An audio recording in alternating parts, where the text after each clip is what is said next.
Ice ਵਾਲਿਆਂ ਨੇ ਇੱਕ ਯੂਕਰੇਨੀਅਨ ਮੂਲ ਦੀ ਜਿਹੜੀ ਬੀਬੀ ਆ, ਜੋ ਗ੍ਰੀਨ ਕਾਰਡ ਦੀ ਇੰਟਰਵਿਊ ਦੇਣ ਗਈ ਸੀ ਸੈਨ ਡੀਗੋ ਇਮੀਗ੍ਰੇਸ਼ਨ ਆਫਿਸ ਦੇ ਵਿੱਚ, ਤੇ ਉਸ ਨੂੰ ਡਿਟੇਨ ਕਰ ਲਿਆ। ਓਟਾ ਮੇਸਾ ਇਮੀਗ੍ਰੇਸ਼ਨ ਡਿਟੈਂਸ਼ਨ ਸੈਂਟਰ ਦੇ ਵਿੱਚ ਇਸ ਵਾਰ ਉਹ ਬੀਬੀ ਨੂੰ ਰੱਖਿਆ ਗਿਆ ਆ।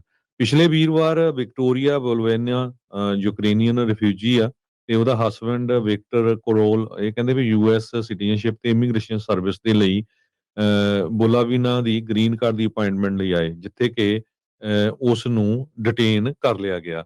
ਬੁਲਵਿਨਾ 2022 ਦੇ ਵਿੱਚ ਐਜ਼ ਏ ਰਿਫਿਊਜੀ ਆਈ ਸੀ ਵਿਦ ਹਿਊਮਨਿਟੇਰੀਅਨ ਪੈਰੋਲ।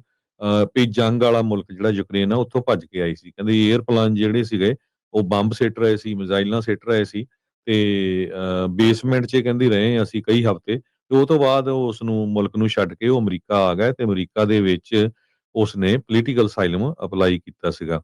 ਉਹ ਤੋਂ ਬਾਅਦ ਉਹਦੀ ਜਿਹੜੀ ਗ੍ਰੀਨ ਕਾਰਡ ਦੀ ਹੁਣ ਡੇਟ ਸੀਗੀ, ਤੇ ਕਹਿੰਦੇ ਵੀ ਉਹਦਾ ਹਸਬੈਂਡ ਜਿਹੜਾ ਆ, ਉਹਨੂੰ ਕੈਂਸਰ ਵੀ ਸੀ। ਉਹ ਜਦੋਂ ਕੀਮੋ ਹੁੰਦੀਆਂ ਸੀਗੀਆਂ, ਸਾਰਾ ਕੁਝ ਉਹਦੀ ਵਾਈਫ ਉਹਦੇ ਨਾਲ ਰਹੀ।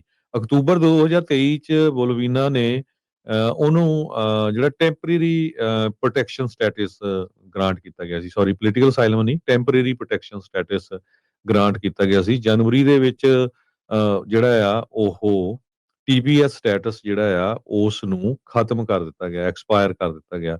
ਉਹਦੇ ਅਟਾਰਨੀ ਦੇ ਮੁਤਾਬਕ ਜਿਹੜਾ ਆਨਲਾਈਨ ਪੋਰਟਲ ਆ, ਉਹਦੇ ਵਿੱਚ ਸ਼ੋ ਹੁੰਦਾ ਸੀ ਵੀ ਉਹਦੀ ਐਕਸਟੈਂਸ਼ਨ ਮਿਲ ਗਈ ਹੈਗੀ ਆ।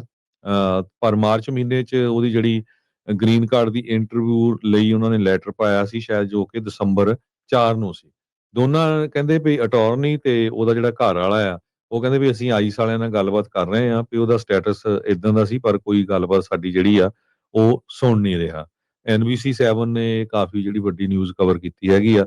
ਉਹ USCIS ਤੇ ਆਈਸ ਦੋਨਾਂ ਦੇ ਆਫਿਸਿਸ ਦੇ ਵਿੱਚ ਉਹਨਾਂ ਨੇ ਕਾਲ ਕੀਤੀ, ਤੇ ਪਰ ਕੋਈ ਵੀ ਆਨਸਰ ਨਹੀਂ ਆਇਆ। Right now Otay Mesa immigration detention centre ਦੇ ਵਿੱਚ ਉਸ ਨੂੰ ਰੱਖਿਆ ਗਿਆ ਹੈਗਾ ਆ। ਸੋ ਕਹਿੰਦੇ ਵੀ ਹੁਣ ਪਤਾ ਨਹੀਂ ਕਿਹੜੇ ਟਾਈਮ ਉਹਨੂੰ ਜਿਹੜਾ ਆ ਡਿਪੋਰਟ ਕਰ ਦਿੱਤਾ ਜਾਵੇ। ਸੋ ਇਦਾਂ ਦੀਆਂ ਖਬਰਾਂ ਇੱਕ ਨਹੀਂ ਬਹੁਤ ਆ ਰਹੀਆਂ ਵੀ ਕੋਈ ਗ੍ਰੀਨ ਕਾਰਡ ਦੀ ਇੰਟਰਵਿਊ ਤੇ ਗਿਆ, ਉਸ ਨੂੰ ਰੱਖ ਲਿਆ ਗਿਆ। ਕੋਈ ਹੋਰ ਪੋਲੀਟੀਕਲ ਅਸਾਈਲਮ ਦੀ ਇੰਟਰਵਿਊ ਤੇ ਗਿਆ, ਉਸ ਨੂੰ ਵੀ ਜਿਹੜਾ ਰੱਖ ਲਿਆ ਗਿਆ। ਜੀ।